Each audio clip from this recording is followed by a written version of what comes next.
What's going on, guys? It's J-Ho bringing you a brand new video, and today we had the final live stream for Age of Triumph, and we got a bunch of information from it, so let's get straight into it. So first of all, we got to look at each of the armor sets from each of the raids. So starting off with Vault of Glass, we got a full new set of armor for each class coming from the updated version of Vault of Glass.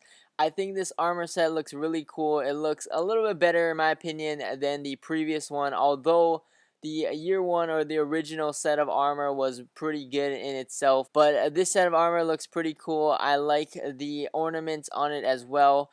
I specifically like the tentacles coming out on the Warlock.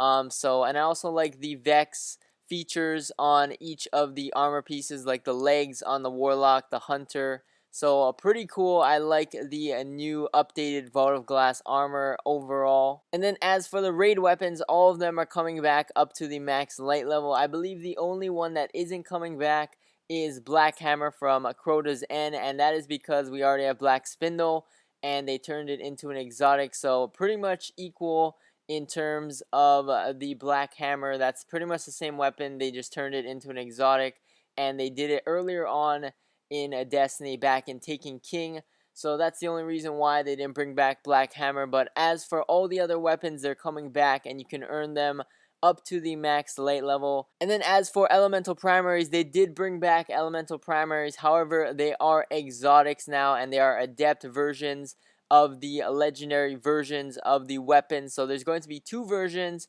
of each of the primaries for all four raids. There's going to be a regular legendary version without any element on it, and then there's going to be the adept exotic version that you need to give up your exotic slot for, and that is going to be the full elemental burn weapon. So they did that for all the returning of Crota's End and Vault of Glass weapons. So moving on to the next set of armor, we gotta look at the Crota's End armor. I think this one looks really cool. Out of all the armor sets that they showed, I really like this one and the new Vault of Glass set. I think those are my two favorite ones out of the groups of armor that they showed. So I can't wait to earn some of these new ornaments for the Crota's End armor pieces. I think they look really cool. And another cool and neat thing they did with the armor is that some of them have a little animation whenever you take damage. So there's a cool little animation that occurs whenever you take damage. It's different for some of the armor pieces, but I think that's a really neat thing that they added in for the ornaments. And then next up we got the King's Fall armor set. Probably my least favorite set out of any of the raids, but I think the ornaments do add to it. It makes it definitely look cooler with the ornaments, and it has that animation effect whenever you take damage on this set as well. So pretty cool. And then as for the weapons for King's Fall and for Wrath of the Machine as well, like I mentioned earlier, they did add elemental burns to the primaries for those two raids, since that's when the elemental burns kind of stopped being a thing from year 2 on, from Taken King on. So they did add elemental burns to each of the primaries from King's Fall and Wrath of the Machine. And so there's going to be the adept exotic versions of each of those primaries as well that you can earn from the raids. And then lastly, we got some new ornaments for Wrath of the Machine as well, and I think this one looks a lot cooler than the first ornaments that were introduced in the beginning of Rise of Iron. So pretty cool. I like the new effects on the ornaments for Wrath of the Machine. They look a lot cooler, a lot more prominent as well. So another nice addition to even the most current raid in Destiny. And then lastly, we got one more set of armor that they showed off, which is the Age of Triumph set. This is the one that's going to come in those treasure boxes, the Treasure of Ages. And this one has a little bit more of a classic look to it in terms of the armor pieces. And then, of course, we got chroma on it instead of ornaments. So you're going to be able to customize these with any color chroma. And then specifically for the class items, you can earn those by completing the quests that you get from the speaker that we saw in last week's live stream. And then lastly, we saw some ornaments for some exotic weapons. So we got Dragon's Breath with the tiger skin on it. Pretty cool there. We got a new one for Suros Regime. It has this little gold and black look on it. It looks pretty cool. Not bad on that one as well. We also saw No Land Beyond getting a exotic ornament as well. And then they mentioned some general changes slash PvP changes at the end of the stream. So starting off with the No Land Beyond, it is going to act more similarly to a regular sniper rifle. And so whenever you take damage or whenever you get hit, while aiming down the No Land Beyond, you will see more of a flinch, similarly to a regular sniper rifle. So that's one minor change to a No Land Beyond. Next up, they're talking about sidearms and ammo in terms of sidearms. So everyone knows that sidearms have gotten more popular because they're able to keep their ammo moving into new rounds, for example, in Trials of Osiris.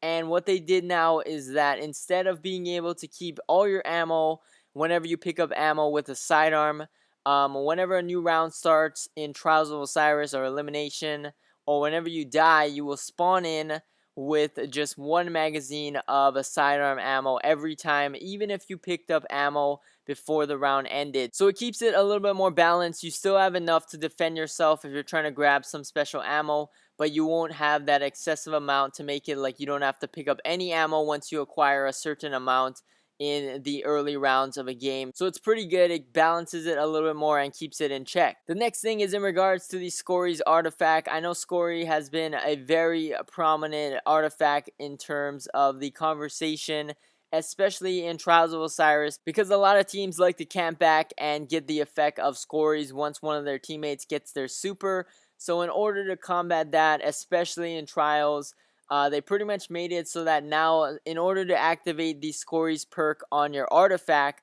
you need to get a kill first, so you can't just sit back from the very start of a round, and now you have to get a kill to activate it, and then there's kind of a timer on it. It won't last forever, and so you need to have your super, of course, and once you get a kill, it will activate the Scory perk, and then your teammates can benefit from that, and then it will turn off after a set period of time.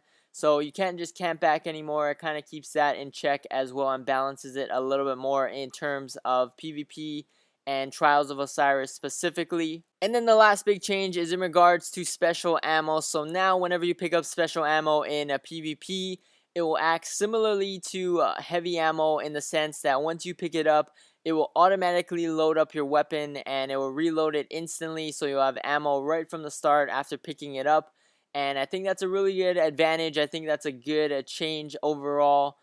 So you can start shooting immediately after picking up. You don't have to pick up the ammo and then reload your weapon, and then you're able to shoot. Now it's going to be exactly like heavy ammo, where once you pick it up, you can start shooting right from the minute you pick it up. So pretty good. Another really good change for Crucible overall.